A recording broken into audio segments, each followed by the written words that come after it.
I remember in the fall of 2021, I started to dip again. And I remember thinking that I was back to the real me. I thought this is who I am, and whatever I thought back when I was happy was just not real and naive. I just thought those things because I felt happy at the time. This is a trap that many people fall into, and I remember reading about this as well. It has been shown that when you're in a dip, you think that's the real you. When you were happy, you were just lying to yourself, and whatever thoughts you had were just things that you thought because you were happy. Same thing actually goes for when you're happy though. You think this is the real you, and whatever you thought when you were depressed were just things that you thought because you were sad, and you think that wasn't the real you. Now this whole thing is interesting and definitely relatable, at least to me, but I think it also proves a deeper problem. We tend to identify with how we're feeling. If you think this is the real me when you're in a dip, then you identify with being depressed. Like that's who you really are. And as Manson's law of avoidance says, the more something threatens your identity, the more you avoid it. This is why it's so hard for you to be happy. Whether you're aware of it or not, you've made it part of who you are to be unhappy, which means you identify with it, which means it threatens your identity to be happy, which means you will avoid it. And before you think, nah, that's not me, I just want to mention that obviously this is generally going to be subconscious. You won't think, nope, I'm not gonna do that because that will make me happy and I'm someone who's unhappy.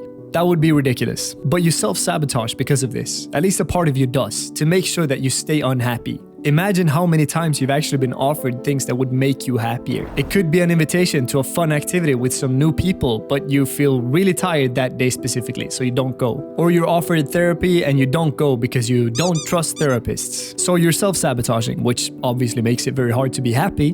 But even worse, you're also probably in a mindset that won't allow you to fix this. You probably have an external locus of control. What type of locus of control you have is one of the most common differences between successful people and unsuccessful people, and also just generally between people that are good at handling adversity and obstacles in their lives compared to people that are not. If you have an external locus of control, you generally believe that everything in the world is happening to you and it's not really in your control to fix most of the things. If you have an internal locus of control, however, you believe that it's in your control to improve and fix most of the issues in your life. More like you're happening to the world. So how does this apply to happiness?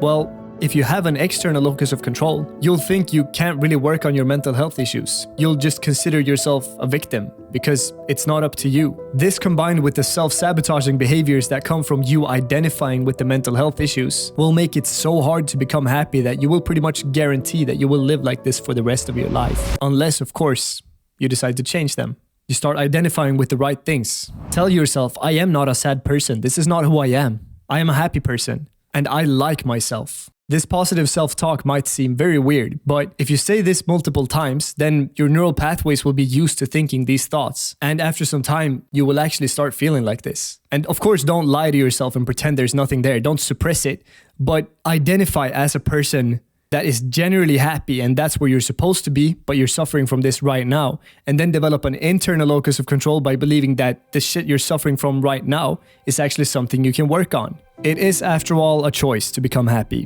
which may sound a little bit outrageous, but I do dive into why in this video. So watch that and click here to subscribe. And if you haven't already, click the link down below and we'll do a completely free Zoom call together. I will help you as much as I can, but until then, earn your sleep.